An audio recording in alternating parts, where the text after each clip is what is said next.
Olá, muito boa noite a você que nos assiste nesse momento. Agora são 18 horas desta quinta-feira, dia 18 de abril de 2019.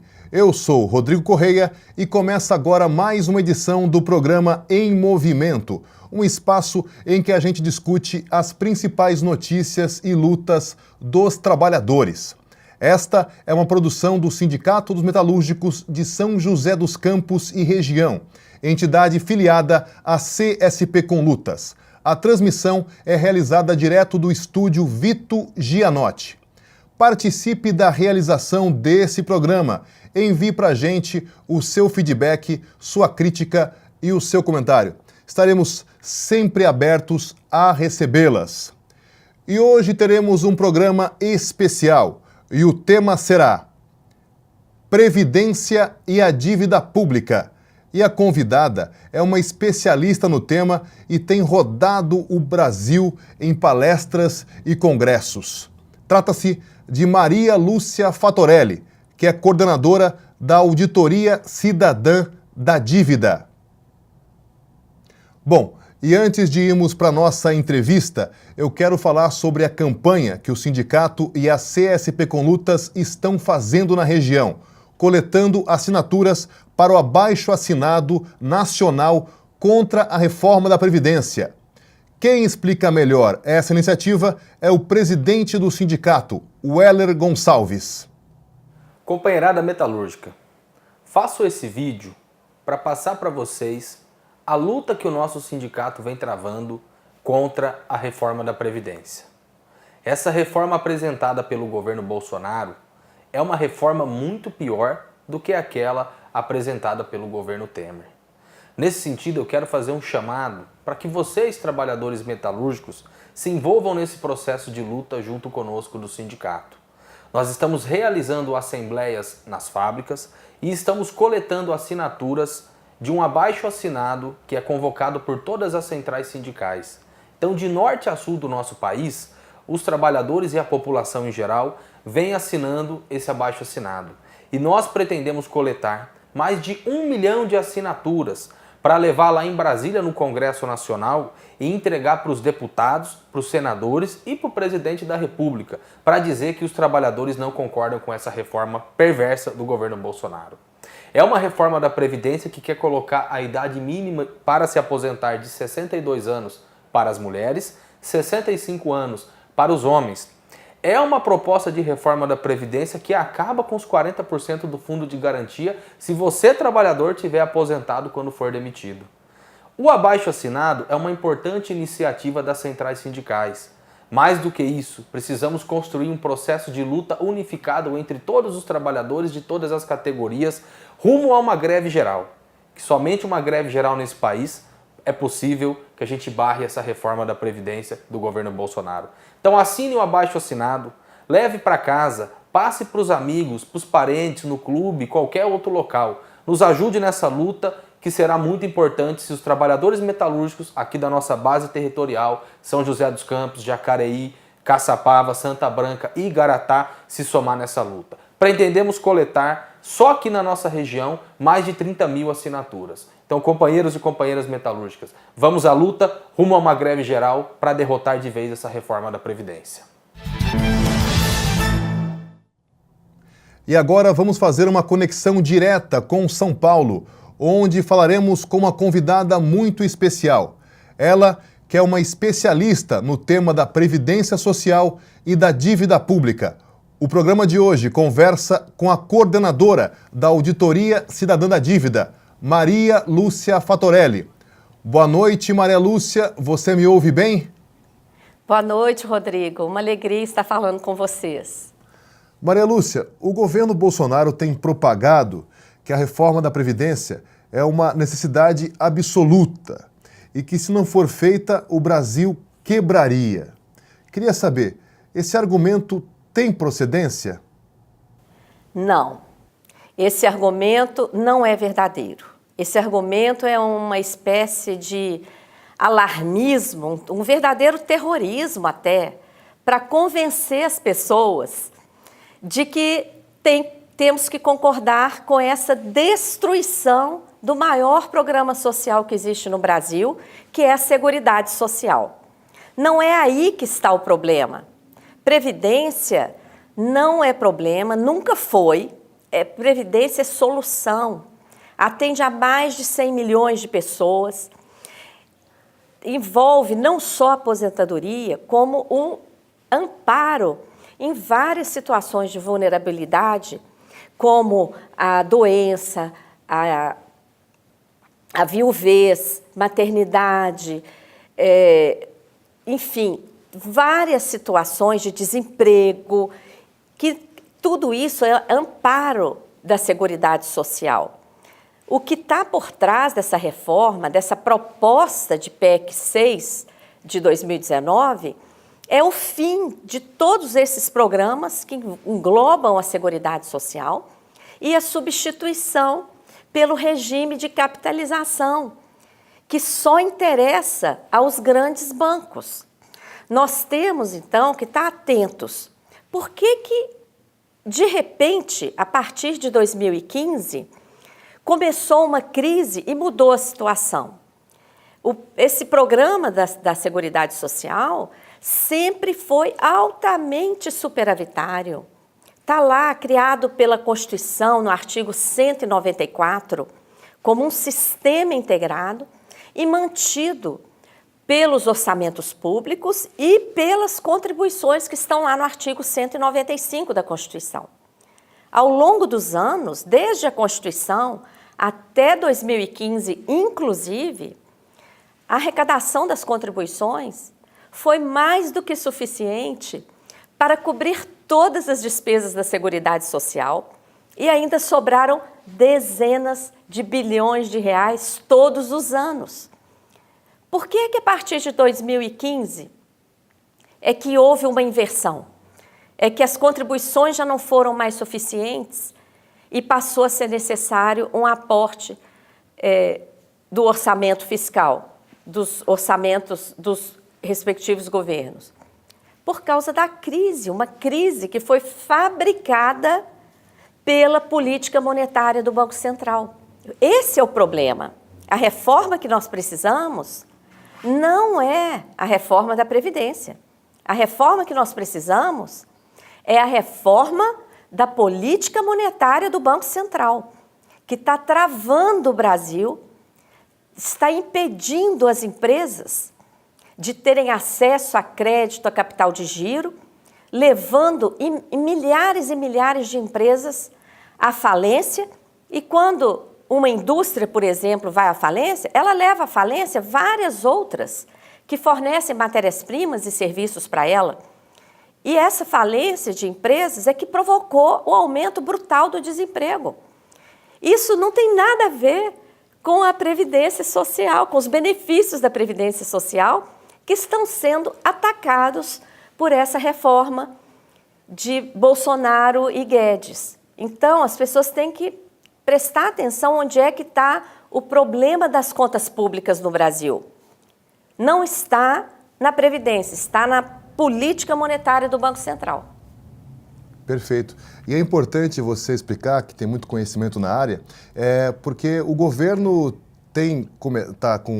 completou 100 dias recentemente, está com muitas dificuldades, batendo cabeça na relação com o Congresso, mas certamente o governo Bolsonaro, boa parte de deputados, a princípio, ao menos o presidente Rodrigo Maia da Câmara, e também outros parlamentares influentes, setores da mídia, defendem essa reforma e martelam quase que dioturnamente que a Previdência tem um déficit, é o que você acabou de dizer, que a Seguridade até 2015 acumulou aí bilhões de superávit. Mas para quem está em casa entender assim, de forma razoável, como que eles fabricam esse déficit e isso antes de 2015 já existia? Eles já propagavam que esse déficit ocorria há muitos anos. Como que eles fabricam basicamente esse déficit, Maria Lúcia? Olha, esse déficit é fabricado por uma conta totalmente distorcida que não obedece ao que está escrito na Constituição Federal. Quem fala em déficit, minha gente, nunca leu o artigo 195 da Constituição. O que está escrito lá? A Seguridade Social é tão importante que representa a segurança das pessoas em todas as situações, não é? Que toda a sociedade vai contribuir. É isso que está escrito lá no artigo 195. Então, os governos vão contribuir com seus orçamentos, as receitas dos impostos, e toda a sociedade vai contribuir por meio de contribuições sociais e previdenciárias. Então, trabalhadores e empregadores pagam a sua contribuição para o INSS, que está lá, incide sobre a folha de pagamentos. Todos os trabalhadores e empregadores pagam. Trabalhadores também autônomos recolhem o seu INSS. Empresas pagam sobre o lucro, então tem a contribuição social sobre o lucro líquido. Toda a sociedade paga sobre o consumo. Vocês que estão nos ouvindo, reparem na sua conta de telefone. Você vai ver lá um item, COFINS, que é a contribuição para financiamento da Seguridade Social. Repare na sua conta de energia elétrica. Está lá, COFINS, contribuição para financiamento da Seguridade Social. A COFINS incide sobre todas as operações de venda de bens e serviços. Então, todo mundo paga COFINS, é a maior arrecadação do país.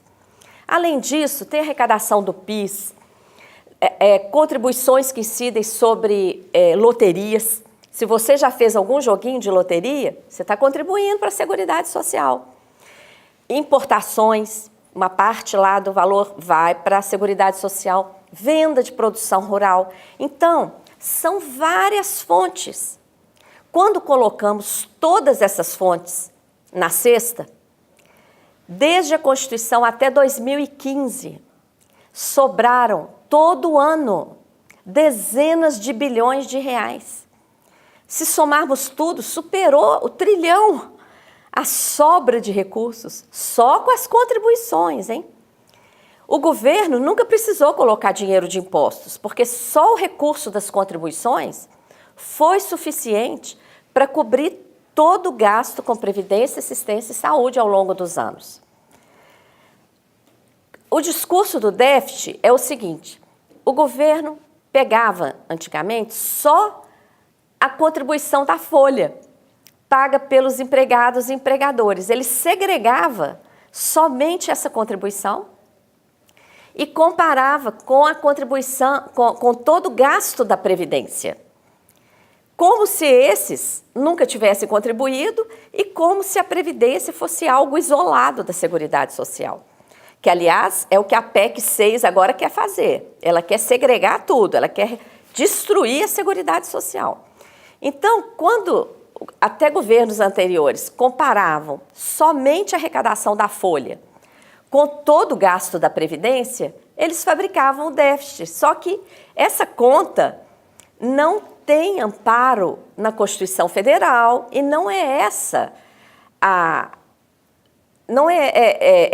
a questão assim, de que só os trabalhadores de hoje têm que financiar toda a Previdência de todos os que já cumpriram o seu período laboral e estão aposentados. Então, o déficit era fabricado, hoje continua sendo, porque mesmo as contribuições não atingindo mais um patamar suficiente para atender a toda conta da Seguridade Social, é legítimo que o governo coloque uma parcela de recursos aí, porque isso está previsto lá no artigo 195. E a questão, Rodrigo, se me permite, que eu quero colocar para quem está participando do programa, é o seguinte: a questão que vocês têm que colocar é a seguinte: um modelo que funcionou super bem da Constituição até 2015, inclusive, que foi até superavitário, só as contribuições davam conta e sobrava dinheiro. Por que a partir de 2015 que as contribuições, de repente, caíram e 2016 já não deram conta de toda a despesa? Por causa dessa crise fabricada, minha gente. Empresa quebrada não contribui. Desempregados também não. Quem vai para a informalidade também não. E a reforma trabalhista empurrou milhões de pessoas para a informalidade. Isso está nos dados oficiais, inclusive. Então, tudo isso comprometeu a arrecadação da Seguridade Social. Além disso, o próprio governo concedeu desonerações. O que é isso? Ele liberou vários setores de pagar para a Seguridade Social. Ele isentou agronegócio, montadores, uma série de setores de pagar a contribuição. E, além disso, ainda tem aquelas empresas que devem à Seguridade Social e não há o devido investimento na cobrança. Se considerarmos tudo isso, o problema está na arrecadação de contribuições e não no pagamento dos benefícios, que é o foco de ataque da PEC 6. Não é? A reforma que nós teríamos que estar discutindo hoje é a melhoria dos benefícios sociais, que são muito baixos no Brasil. E nós temos dinheiro para isso. Nós temos mais de R$1 trilhão na conta única do Tesouro, mais de R$1 trilhão parados no Banco Central e R$1,5 trilhão em reservas. Se somar tudo isso, nós temos quase 4 trilhões em caixa no governo federal. Então, peraí, que crise é essa? Nós temos que prestar atenção e olhar onde é que está realmente o foco do problema e como que essas notícias alarmistas querem acelerar um processo, aprovar um negócio sem dar tempo da sociedade discutir seriamente. Maria Lúcia, e você mencionou aí as isenções fiscais que ocorreram aí nos últimos governos, os governos anteriores inclusive, e queria que você agora falasse um pouco sobre a DRU, que também é essa sigla para desvinculação das receitas da União, que também promove aí um saque nos aportes à Seguridade, não é isso? Isso. Olha, a DRU, ela existe desde 1994. Ela foi criada primeiro com outros nomes, mas já era o mesmo mecanismo. O que é isso? Aquelas contribuições que eu mencionei anteriormente, COFINS, Contribuição Social sobre Lucro Líquido, PIS, etc., a arrecadação de contribuições, ela é vinculada pela própria Constituição. Ou seja, o que se arrecada com as contribuições, obrigatoriamente tem que ser destinado àquela finalidade.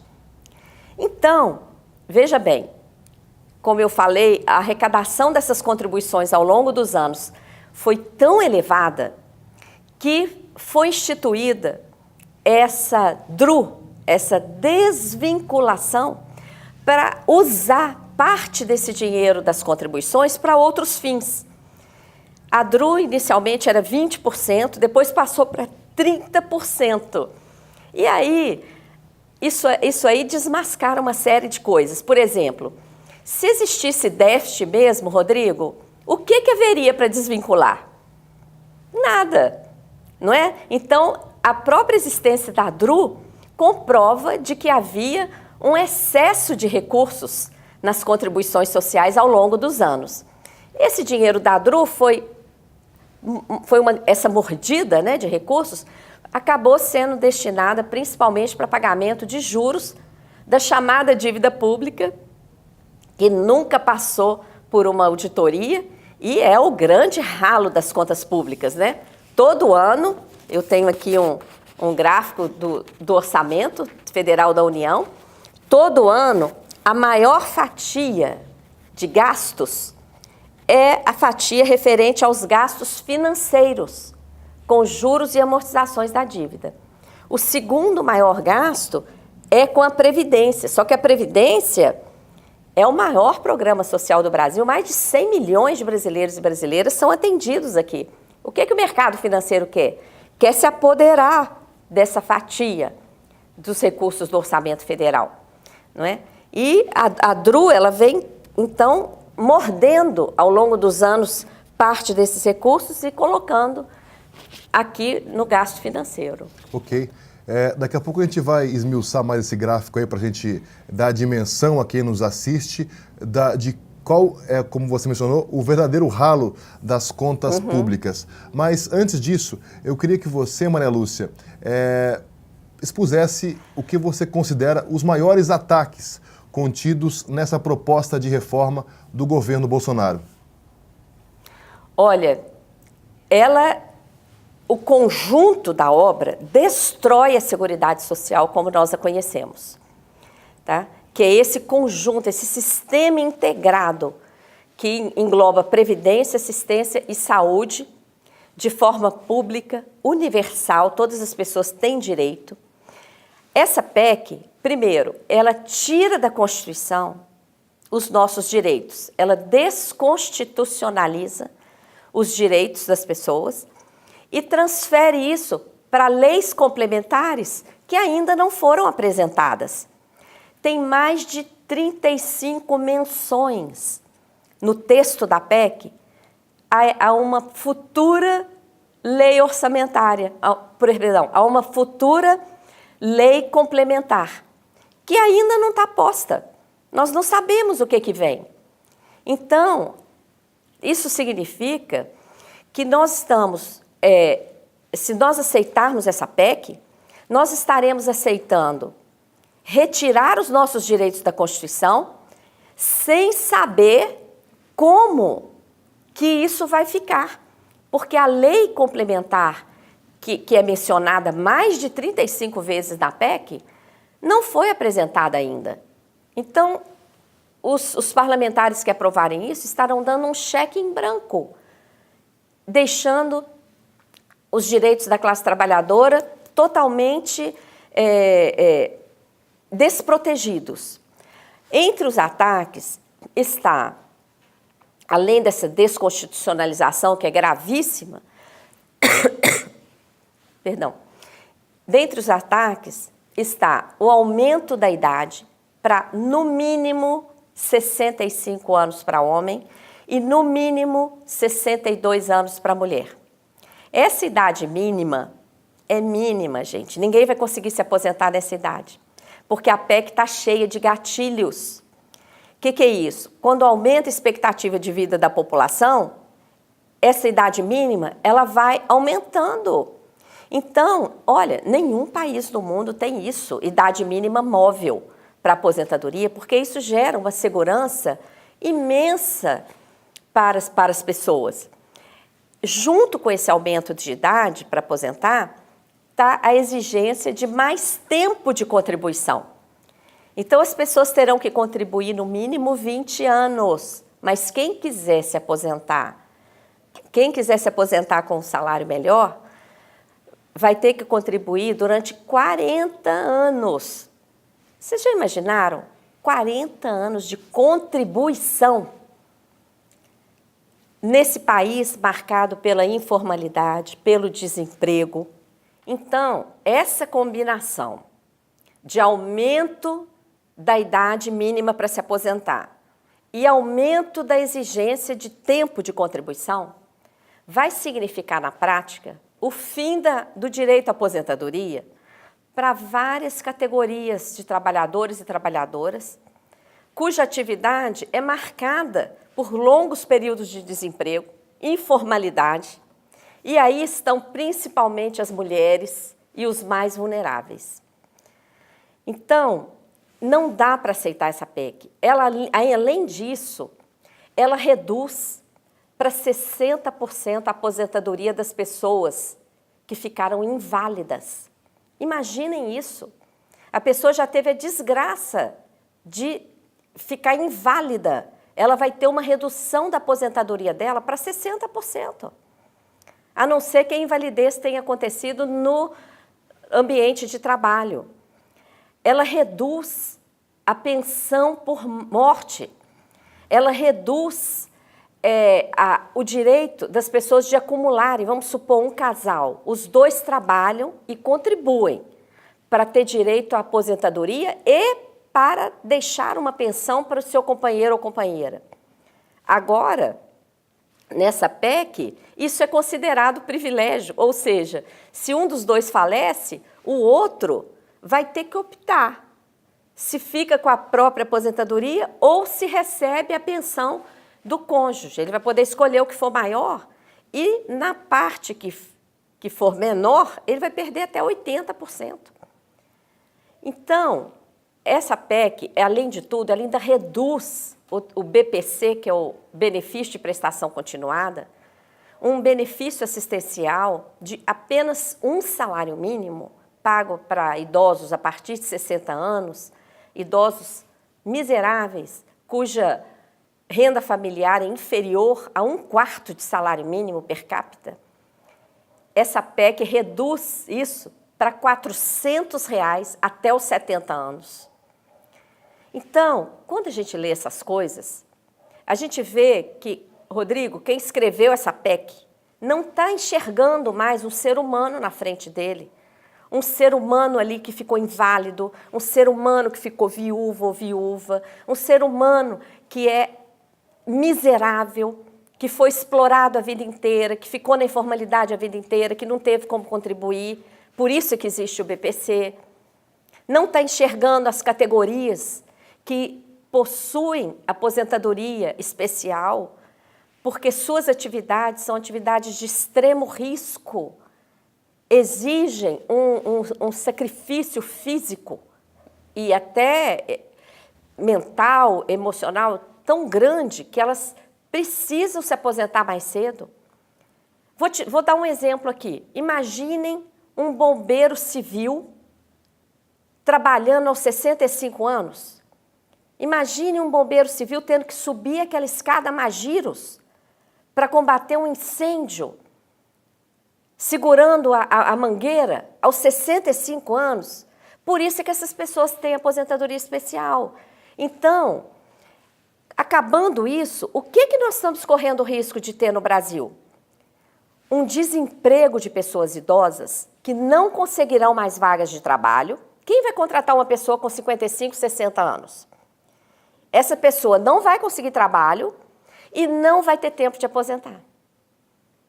O que vai ser dos nossos idosos? Então, é uma calamidade, é uma insensatez, e eu fico assustadíssima de ver que ainda tem gente que acha que dá para dar um jeito nessa reforma. Olha, nós temos especialistas brilhantes no Brasil. É preciso reunir esses especialistas e ver onde que é preciso fazer um ajuste ou outro. Porque a gente não pode ficar radical dizendo que não tem nada para mudar, que não tem nada para corrigir. Claro que tem, principalmente na gestão da Previdência e da Seguridade Social como um todo. Tem várias coisas para corrigir, mas nós não podemos aceitar um ataque que destrói a Seguridade Social e desrespeita profundamente a sociedade brasileira, como essa PEC 6. Isso nós não podemos aceitar. Maria Lúcia, e você também mencionou aí os vários ataques contidos nessa reforma. A imprensa tem noticiado que tem vários jabutis também escondidos aí, alguma coisa que até vetaria o uso da justiça para requerer medicamentos no SUS, enfim, são uma série de ataques que estão embutidos nesse pacotão que é a reforma. Mas tem outro ataque também, que eu queria que você expusesse um pouco do que significa para quem nos vê, que é a tal da capitalização. Né? O que quer dizer essa medida e quais foram os impactos, por exemplo, dessa tal capitalização no Chile, que foi um exemplo de que adotou esse método de previdência lá atrás? Olha, Rodrigo, o Chile foi o primeiro país a adotar isso ainda na década de 70, recebeu elogios de todo o mercado financeiro, do FMI, e depois do Chile, vários outros países, ao todo foram 30 países que adotaram. Desses 30, 18 já voltaram atrás, já se arrependeram e já voltaram atrás. E dos 12 que ainda estão, vários estão entrando em colapso. Por quê? O que é capitalização? Primeiro, não tem solidariedade nenhuma na capitalização. É cada um por si. Cada um vai ter a sua continha bancária. Essa conta é ligada a um fundo. Esse fundo recebe as contribuições e aplica no mercado financeiro. Essas aplicações podem dar certo ou errado. De qualquer forma, esse fundo vai cobrar taxa de administração de cada trabalhador, de cada trabalhadora, independente de qualquer coisa. Então, quem ganha com a capitalização de forma garantida é só esse fundo. O trabalhador, trabalhadora, vai ficar dependendo do funcionamento do mercado financeiro, porque o fundo recebe o dinheiro das contribuições e não fica com esse dinheiro em caixa. Ele aplica em papéis do mercado financeiro. E o que mais existe no mercado financeiro hoje são papéis podres, os tais dos derivativos, que inclusive provocaram a crise dos Estados Unidos em 2007 e 2008. O risco é enorme. Nem se poderia chamar capitalização de previdência, porque previdência, se você olhar no dicionário, é sinônimo de segurança. Qual é a lógica de colocarmos a nossa previdência em aplicações de risco? Então, essa capitalização, ela só interessa ao mercado financeiro e mais, o modelo que está escrito lá na PEC é capitalização na modalidade de contribuição definida. Ponto. O que quer dizer isso? Trabalhadores e trabalhadoras saberão quanto terão que pagar. A contribuição vai ser definida, obrigatória. Tem que pagar aquilo ali. Porém, qual é o benefício futuro? A PEC não diz nada. Aliás, ela diz, não tem garantia do governo, não tem garantia do fundo, não tem garantia do empregador. O trabalhador fica sozinho. Ficou inválido? Vai ter que se virar com essa continha. Ficou viúvo? Ficou doente? Vai ter que se virar com a continha. Ficou desempregado? Como é que vai continuar contribuindo? Então, essa capitalização não é à toa, que estudo da Organização Internacional do Trabalho já comprovou 18 países desistirem e voltar atrás. Por que que o Brasil vai entrar num negócio que está dando errado no mundo inteiro? Um negócio que só interessa para o mercado financeiro. No Chile, isso deu errado, o país está tendo que reassumir o pagamento de um benefício inferior ao salário mínimo para os seus idosos. As pessoas perderam tudo e estão agora à míngua. O Chile hoje é campeão de idosos indigentes julgados nas ruas. E o que isso está levando? Ao suicídio de idosos. Um verdadeiro drama. Tem várias notícias nos jornais sobre isso, porque os idosos preferem acabar com a sua vida do que virar um peso para os seus filhos ou um mendigo. Imagina isso! O Brasil é riquíssimo, como eu já falei antes, tem mais de 4 trilhões de dinheiro em caixa, no Tesouro, no Banco Central e em reservas. É riquíssimo, nós temos petróleo, terras, nióbio, as maiores reservas de minerais do planeta, a maior reserva de água potável. Por que julgar a nossa população idosa na indigência?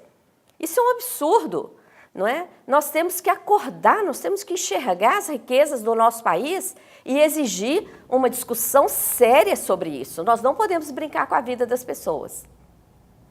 Muito bom, e realmente o exemplo aí do Chile demonstra a maldade contida nessa reforma aí proposta pelo governo Bolsonaro e pelo Paulo Guedes, que é o ministro da Economia, o superministro da Economia, como se diz. Maria Lúcia, para a gente ir conversando um pouco mais e esmiuçando, a gente já tem uma noção da importância da Previdência, né? Ela, apesar de ser muito demonizada por governos e parte da mídia, né, que sempre ficam martelando que ela tem déficit, que ela é um peso enorme para o Estado, ela tem um papel importantíssimo na geração de renda no país, não é isso? Exatamente. Olha, esses benefícios que são pagos pela Previdência e assistência social chegam nas mãos das pessoas e as pessoas empregam isso para o consumo. Aquele beneficiário que recebe ali até 2 salários mínimos, que a maioria dos benefícios da Seguridade Social não passam de 2 salários mínimos, recebe os benefícios, ele vai à feira, ele contrata uma faxineira, ajuda um neto que está precisando de um tênis, de um livro. O dinheiro vai para o consumo. O que acontece com o consumo? Tributação. Isso volta para os caixas do Tesouro Público, volta através de tributos. Além de movimentar a economia, volta na forma de tributos. Então, quando o Guedes fala que ele quer 1 trilhão, de onde vai sair esse trilhão? São benefícios que deixarão de ser pagos, tanto aos beneficiários urbanos como os rurais. Aliás, quando eu falei dos ataques da PEC, eu esqueci de falar, essa PEC atinge em cheio os trabalhadores e trabalhadoras rurais que terão que trabalhar até os 60 anos de idade, homens e mulheres, e terão que contribuir por 20 anos. Quer dizer, não considera entre safra, não considera o desemprego, é ridículo, né? E isso, o que isso vai provocar na economia? Muitos trabalhadores e trabalhadoras rurais que não vão dar conta de contribuir vão acabar vindo para a cidade, vão desistir de ser trabalhador rural. O que isso pode causar para a nossa economia e para o aumento da favelização nas cidades? Um desajuste brutal. Então, o dano para a economia é enorme em termos de arrecadação, em termos de comprometimento do sistema, daqueles que não optarem para a capitalização, vão ficar no sistema antigo. Porém, as empresas vão começar a ofertar vagas para as pessoas desde que elas optem pela capitalização. Por quê? Na capitalização a empresa não tem que contribuir. E aí, essas pessoas que forem para a capitalização vão deixar de contribuir para o INSS. A empresa também. Isso vai provocar, aí sim, um grande rombo às contas públicas. Então, o que nós estamos vendo, o desenho dessa PEC, é de quem quer destruir a Seguridade Social e quer destruir a economia do país. Tá? Maria Lúcia, agora uma também questão que tem sido colocada, quem são os maiores beneficiados dessa reforma? Quem seriam? Os maiores beneficiários são os bancos, que vão administrar esses fundos de capitalização, vão receber durante 30, 40 anos as contribuições de trabalhadores e trabalhadoras, vão cobrar a taxa de administração, independente de qualquer coisa, a taxa é cobrada a priori, e não terão responsabilidade alguma de pagar qualquer benefício futuro.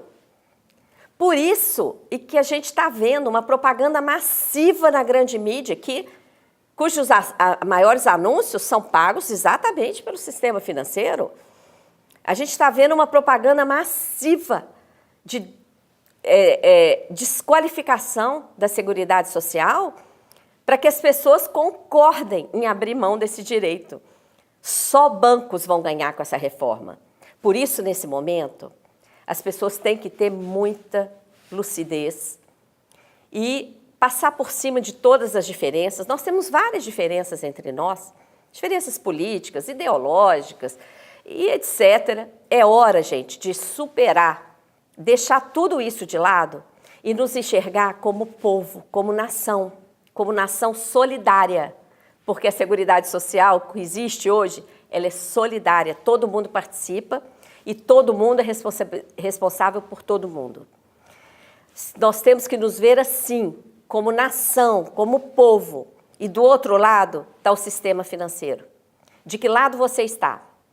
Se você está do lado do sistema financeiro, você está apoiando essa PEC. Se você está do lado do povo brasileiro, da nação brasileira, você tem que estar contra essa PEC. Se você ainda está achando que essa PEC é coisa boa, informe-se mais. E você vai ver que você não pode concordar com essa PEC, que destrói o principal programa social do nosso país, que já é tão injusto, Nós precisamos avançar, melhorar os programas sociais, não retroceder. E Maria Lúcia, nós vamos mostrar agora, para quem nos acompanha pela internet, um gráfico produzido pela Auditoria Cidadã da Dívida, a sua organização, que mostra o orçamento executado no ano passado.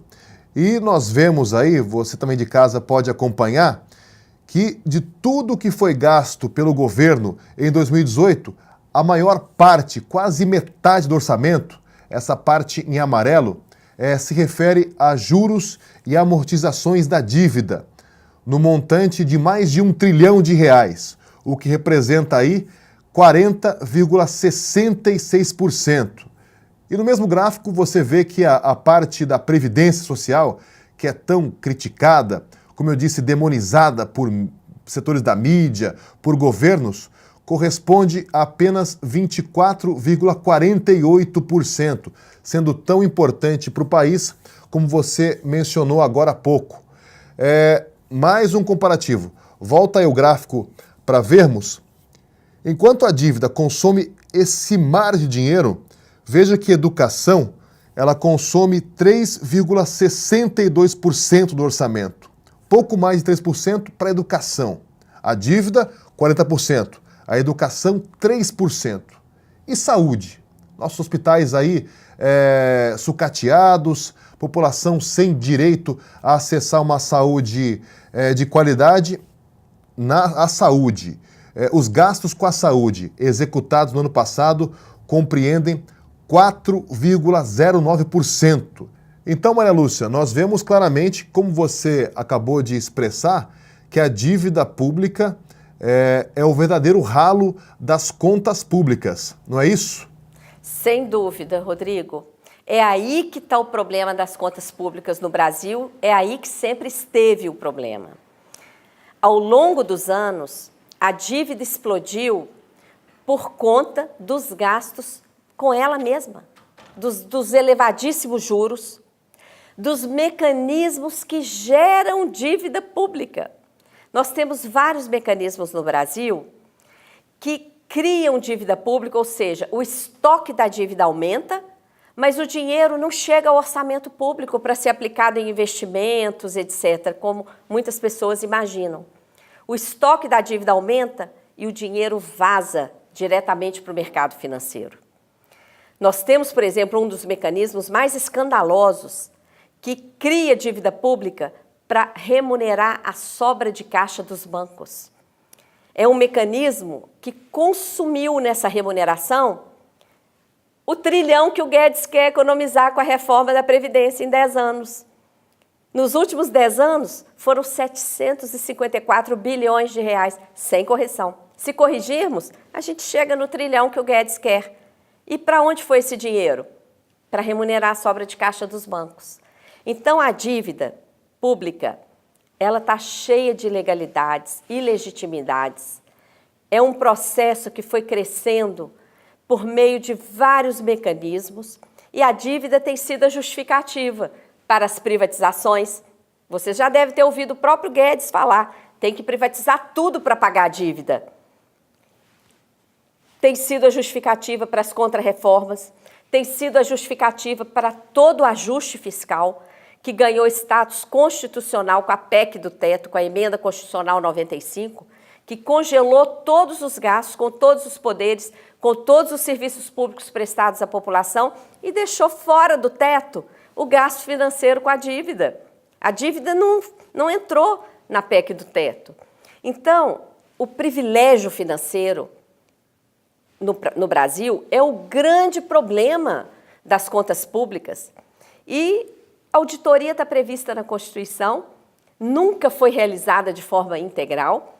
Nós precisamos que a população acorde para isso e exija essa auditoria, porque estamos fazendo um papel aqui no Brasil de entregar nossas riquezas, entregar nossos direitos. Cada vez mecanismos mais sofisticados estão sendo criados. O mais recente é o da securitização de créditos públicos, que é um mecanismo que quer se apoderar diretamente da arrecadação tributária. Para quê? Para desviar recursos que nem alcançarão o orçamento público, serão desviados durante o percurso pela rede bancária diretamente para pagar os rentistas. Então, ou acordamos ou estamos perdendo o nosso país, por conta dessa chamada dívida pública, que está levando o nosso patrimônio, está levando os nossos direitos e agora quer se apoderar da nossa arrecadação tributária diretamente. Correto. Maria Lúcia, agora para a gente encerrar a entrevista, eu queria que você falasse um pouco sobre a Auditoria Cidadã da Dívida, essa entidade que você coordena, né, e que tem tido aí um papel fundamental, né, eu digo que nós somos muito gratos porque você arrumou um espacinho na agenda que está sendo muito concorrida, porque você tem ido ao Brasil todo expor essas verdades, essas questões que muitas vezes o governo, claro que não quer, e setores da imprensa não difundem à população. Queria que você então dissesse um pouco sobre o papel que a Auditoria Cidadã ela realiza e quais são aí as bandeiras, né, que essa organização defende. Olha, a Auditoria Cidadã da Dívida é um movimento social aberto à participação de todas as pessoas e nós somos organizados formalmente sob a forma de uma associação sem fins lucrativos. A imensa maioria das pessoas são voluntárias, inclusive eu, e nós temos nos dedicado a investigar essa chamada dívida pública. Depois de verificar o funcionamento desse processo no Brasil, em âmbito federal, dos estados, municípios e fora do Brasil, principalmente no Equador e na Grécia, onde foram realizadas auditorias oficiais das quais participamos, nós verificamos que tem um traço comum na chamada dívida pública, que é a utilização do endividamento público às avessas. Em vez da dívida significar uma contratação de um crédito que chegaria ao orçamento público para ser aplicado em políticas de interesse da população que vai pagar essa conta, nós vimos que esse processo ele tem funcionado de forma distorcida. A dívida tem sido usada como um mecanismo para transferir recursos para o mercado financeiro, por meio de vários mecanismos. Por isso que nós criamos a expressão sistema da dívida. A nossa bandeira, então, é uma auditoria, porque tudo isso que a gente descobriu foi por meio de procedimentos de auditoria cidadã, feita de forma cidadã, não é? Usando as ferramentas de uma auditoria, investigando diretamente os documentos primários, os contratos, os acordos, os dados oficiais. Nós estamos revelando o funcionamento desses mecanismos, nós estamos mostrando que aquilo ali, muitas vezes, não tem nada a ver com dívida, né? Prejuízo, às vezes, do Banco Central, de operações até ilegais, como o escandaloso swap cambial, isso vira dívida pública. Ora, qual o fundamento para isso? Então, várias medidas, a remuneração da sobra de caixa dos bancos, a transformação de dívidas privadas em dívidas públicas, tudo isso a gente tem comprovado através de procedimentos de auditoria. Então, a auditoria está prevista na Constituição. Não é à toa que ela nunca foi realizada, não é? E o que está por trás disso é o poder do sistema financeiro no mundo todo. Mas se tem um país que é capaz de dar um basta a isso e trazer essa situação para onde ela deve realmente funcionar, é o Brasil. O Brasil é que é autossuficiente em tudo. O Brasil pode enfrentar isso porque isso é uma coisa errada. Isso está julgando a maior parte da população da miséria. Isso está impedindo o nosso desenvolvimento socioeconômico. Então, a nossa principal bandeira é essa, Rodrigo, é desvelar esse sistema da dívida para que essa verdade venha à tona e os caminhos sejam corrigidos. Correto.